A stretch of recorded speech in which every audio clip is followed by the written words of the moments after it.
Hello and welcome to Sophie & Co. I'm Sophie Shepard-Natze. Paul Heylier served as the Canadian Minister of Defense in the 1960s, shaping the country's armed forces for years to come. It was only in his retirement that he says he made a life-changing discovery. He became the first cabinet-level politician from a G8 country to publicly state that there is extraterrestrial life present on Earth. Is this an elaborate fantasy? Are aliens science fiction? Or is there something to claims of their existence? Extraterrestrial life. For ages, humanity has wondered, is there anything else in the cold darkness of space? Skeptics say there is no proof, but there have always been those who dared to dream. And some even claim to have seen things with their own eyes. Do aliens exist? Are they already here? Do they pose a threat or a chance for salvation? Honorable Paul Heylier, former Minister of Defense of Canada, and he believes that life forms from space exist and are present on Earth. It's great to have you with us on our show. Why do you say that UFOs are as real as the airplanes flying over our heads? Well, because I know that they are. They've been, as a matter of fact, they've been visiting our planet for thousands of years. And one of the cases that would interest you most, if you give me 2 or 3 minutes to answer, is during the Cold War, 1961, there were about 50 UFOs in formation flying south from Russia to across Europe. And the Supreme Allied Commander was very concerned and about ready to press the panic button when they turned around and went back over the North Pole. So they decided to do an investigation. And they investigated for 3 years, and they decided that with absolute certainty that 4 different species at least, had been visiting this planet for thousands of years. So that's, we have a long history of UFOs, and of course there's been a lot more activity in the last few decades since we invented the atomic bomb. And they're very concerned about that and the fact that we might use it again. And because the whole cosmos is a unity, and it affects not just us, but other people in the cosmos, they're very much afraid that we might be stupid enough to start using atomic weapons again, and this would be very bad for us and for them as well. So no serious scientist has ever publicly confirmed evidence of an encounter with extraterrestrials. Why would scientists not confirm the facts if they exist? I'm afraid they must go out of their way not to find out. Because if they did, you know, even 10% of the amount of research I've done in the last 8 years, they would be as convinced as I am. I mean, they could do it even faster. Might take them a little longer when they didn't have a military background.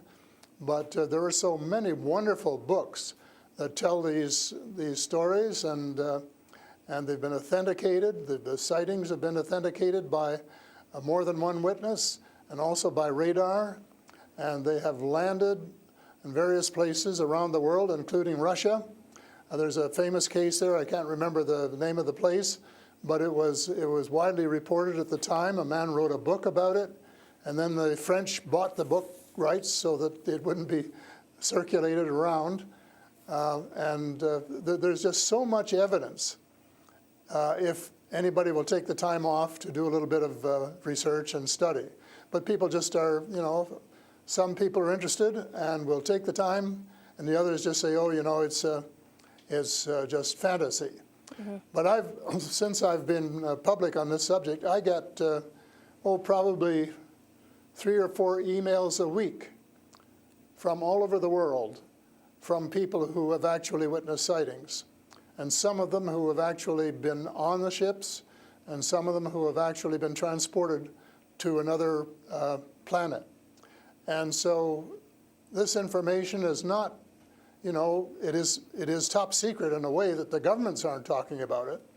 But if you listen to the whistleblowers and the people who have worked in the industry and who know what is going on, there is just a lot of information out there, and it doesn't take very long to get your hands on it. But see, the problem is that some people who report UFO sightings and alien abductions have been shown to make things up to make things up to be famous, to make money, or just for a prank. How do we tell fiction from a fact? Well, you have to spend a lot of time trying to find. We used to say separating the wheat from the chaff, and it takes a lot of effort. When I was minister, I got sighting reports, and when we checked them out, about 80%, about 8 out of 10, were not real. There were sights of Venus or plasma or a dozen other things, but there were 15 or 20% for which there was no explanation, and they were the genuine unidentified flying objects. These things go way back. One of the conferences I went to was in Las Vegas, was promoted by a chap who had written a book about crashes. And there were dozens and dozens and dozens of them, and many of them very, very well authenticated, so that it would be impossible to read all of that evidence and not to come to the conclusion that these vehicles were real. Have you ever had your own encounter with aliens? Not an encounter with aliens, no. I have seen a UFO about 120 miles north of Toronto over Lake Muskoka, where I have a cottage. And 2 years ago, last Canadian Thanksgiving, which is October, my wife decided she wanted to go out and look at the stars. So I'm not much of a night man, but I put on my cap and went out with her. And she looked into the eastern sky and said, "There's a star." And I turned around the other way and I said, "Oh, there's a much brighter one over here." And she looked, and it was. And we watched it until our necks almost broke for about 20 minutes.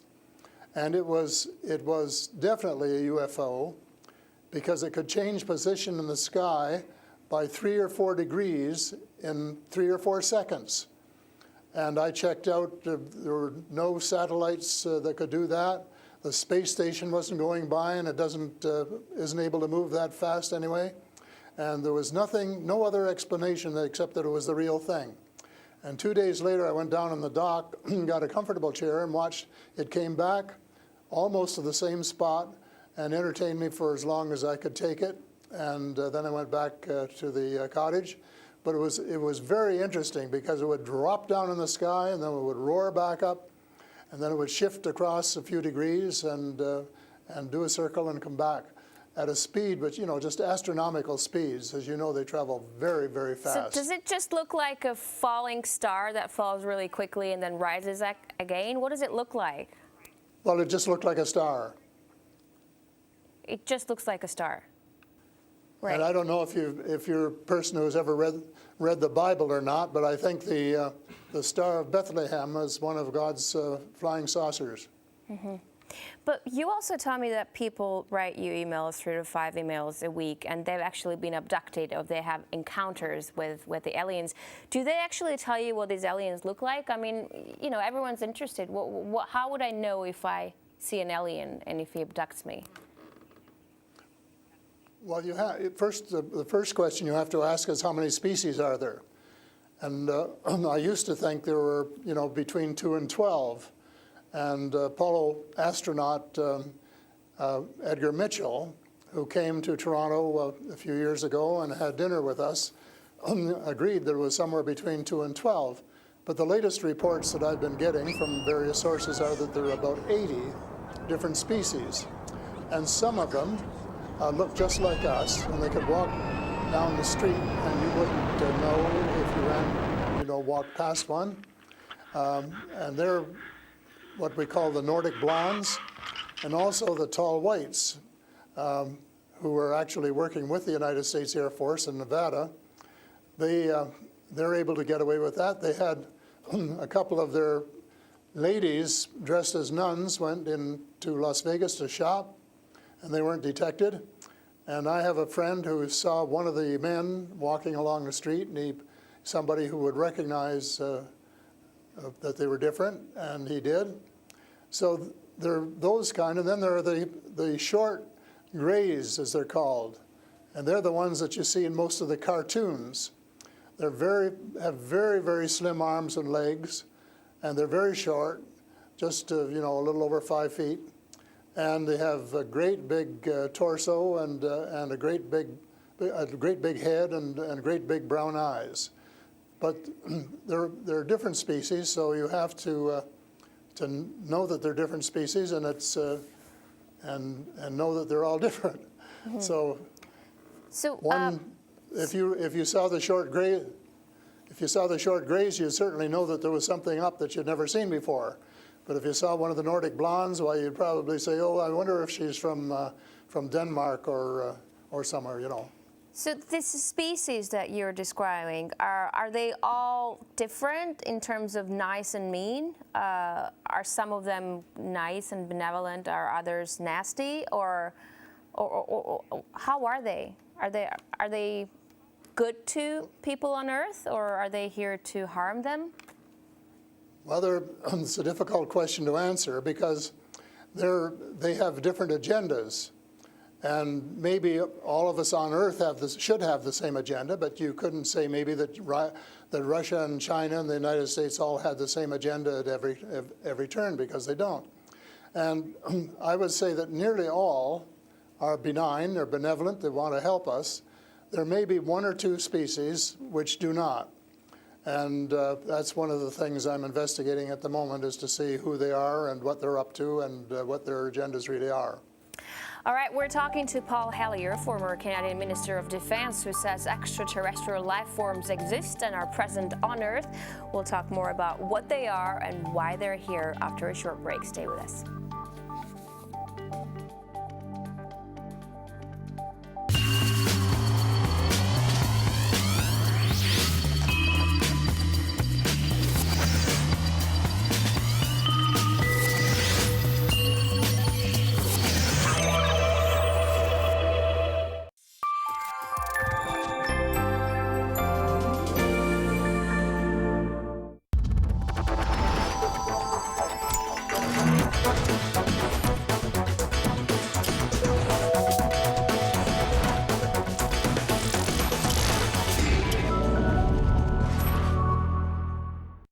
On their way to Antarctica, the crew of the academic Fyodorov face many challenges.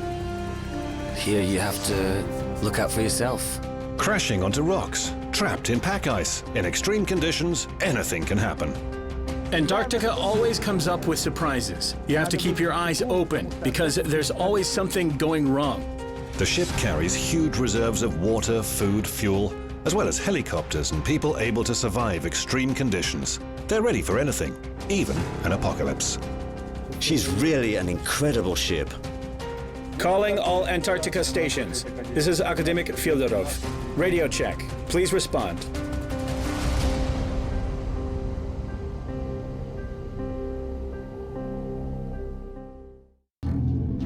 Unexplored Antarctica. What is it in this icy expanse that attracts the people who come here? Now I only go to the dacha and Antarctica. A new generation of polar explorers is coming. We have a new group of specialists here now. All of them are young. How are they going to get along with each other? I don't know. Who are they? I used to be a bureaucrat. Seriously. What adventures await in this mysterious land? Where do they live? What do they eat?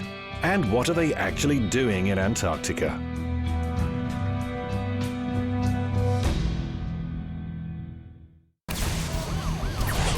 "12 months of change.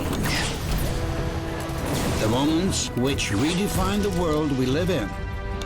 RT was there to bring you the full picture. Clash with the police. The police are holding their breath. And boy, to close a camp that is a dark spot on America. Built the barricades which the police had taken down. On New Year's Eve, our global team of reporters and contributors revisit the key events of 2013 and outline what to expect next. Join Anissa Nawi and Kevin Owen for our annual 2-hour news special. Start 2014 with RT.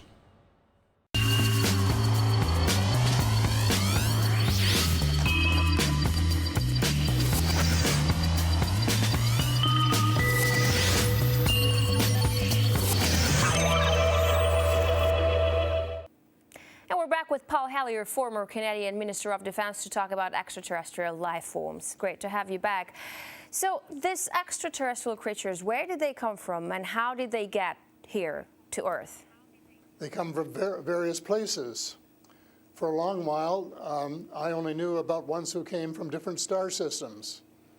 The Pleiades and Reta Reticula and several other star systems, but in the last few months I have met people who have made me aware of that there are some in our star system, and that there are actually extraterrestrials who live on a planet called Andromeda, which is one of the moons of Saturn, and that there are others on Venus and some on Mars, and that they may be interacting between themselves. I suspect that they are, because there is what is called a federation of these people, and they have rules. For example, one of the rules is that they don't interfere in our affairs unless they're invited to. And that's one of the reasons probably that we haven't seen more of them until very recently. And so but what do you mean? There are a lot of people who want to interact with them. There are a lot of people who actually want to see them and know who they are. What, they need a special invitation to interact with us? What does it mean?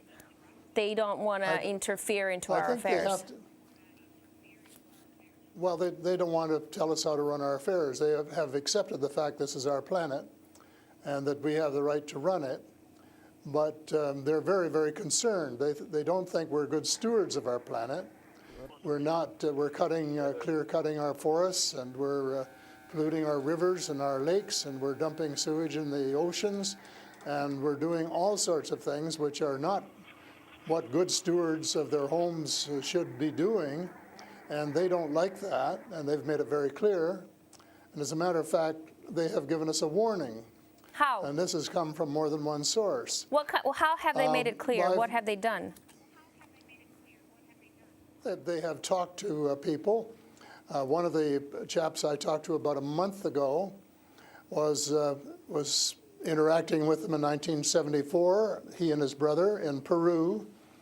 And they were taken to Andromeda, teleported, and they were told what the people there think, and that we're really wrecking our planet, and in fact that something dreadful is going to happen to it if we don't smarten up and change our ways. We spend too much time fighting each other. We spend too much money on military expenditures and not enough on feeding the poor and looking after the homeless and the sick, and that we are polluting our waters and our air, and that we're playing around with these exotic weapons, thermonuclear weapons and atomic weapons, which have such a devastating effect both on our Earth and on other areas in the cosmos, and they don't like that. And that's the reason they would like to work with us to teach us better ways, but only, I think, with our consent. And they work through individuals, and they try and pick out individuals who won't be frightened to death of them, because they can give you quite a fright. One of the cases I'm familiar with was the tall whites in Nevada, where the United States Airmen working with them, were just frightened to death of them. And one, Charles Hall, rescued the daughter of one of the high-up people in the tall whites, and as a result became very good friends with the mother. And as soon as they could trust each other, they had a wonderful relationship. And he wrote a book about it. It's called Millennial Hospitality. Millennial Hospitality. And it tells you how you go through these stages of being scared out of your wits. But then when you establish a trust and a working relationship, why you can have the same relationship, same kind of relationship that you would have with someone here on Earth. But here's what I'm thinking. If you're outing their presence, which is clearly not what they want since they're hiding, why aren't they so afraid of, why aren't you afraid of repercussions? Because you're obviously stating that they're here among us, and you're telling me all these species that exist. they are here among us, and I'm not afraid because in most cases, well, as far as technology is concerned, they're light years ahead of us, and we have learned a lot of things from them. A lot of the things that we use today, we got from them, you know, lead lights and microchips and Kevlar vests and all sorts of things that we got from their technology, and we could get a lot more too, especially in the fields of medicine and agriculture, if we would go about it peacefully. But I think maybe some of our people are more interested in getting their military technology, and I think that's wrong. I think that's wrong-headed, and that's one of the things that we're going to have to change, because we're going to have to work together. Talking about all of us, everywhere on the planet. You've mentioned military technology and swapping technologies and barters between between aliens and people in American government. I want to ask you, as a former Minister of Defense of Canada, is interstellar war a possibility? Should we be creating a Star Wars force to defend ourselves from possible invasion or something like that? Well, I think it's a possibility, but it's a possibility especially if we shoot down every UFO that comes in our airspace without asking who they are or what they want. And right from the beginning, we started scrambling planes and trying to shoot them down, but their technology was superior enough that we weren't able to get away with it. Certainly not for a long while. And during that period of time, they could have taken us over without any trouble if they'd wanted to. So I think we have to, rather than develop our own Star Wars, for Earth Star Wars, to protect ourselves against them, that we should work with the benign species, who are the vast majority, and work together and rely largely on them, of course, and cooperate so that we would be contributing something at the same time. But I don't think there's any point in us developing a galactic force that would tempt us to go out on our own and get into mischief, which is one of the things I think some of them are concerned about. But what do you expect to happen if people start to believe in alien existence on Earth? Because things are definitely going to change. Our lives aren't going to be the same anymore. Well, I hope that's the case.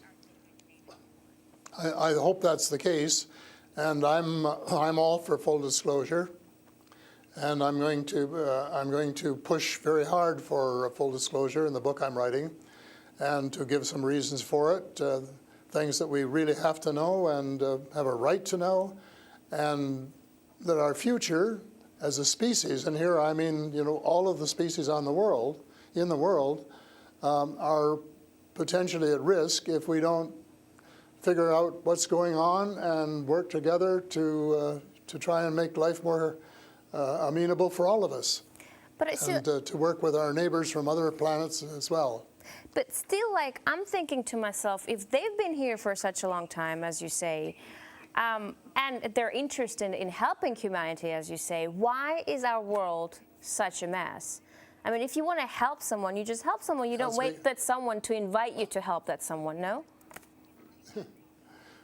Well, I don't, you know, it's something that I think parents can sometimes say to their children, this is what you should do. But that doesn't mean the children are going to do it, does it? Because the cosmos is based on free choice. And we're given the option of making mistakes, of making wrong choices. And I guess what bothers some of us is we've made too many wrong choices and not enough right choices. So we're going to have to start switching our priorities and stop spending so much time and effort and weapons to kill each other or to dominate each other, and spending a lot more time on how to help each other to have a better life and a more just society, and a life which is healthier and where the health care is better, and where the food distribution is better, and where the air is cleaner and the water is cleaner, and all of those things that are waiting to be done if we just get together and row, as we say, rowboat, row in the right direction, the same direction. And it's possible, but it's a tall order, and so far we haven't done it. My thesis will be that we have to do it, and we have to start doing it right away.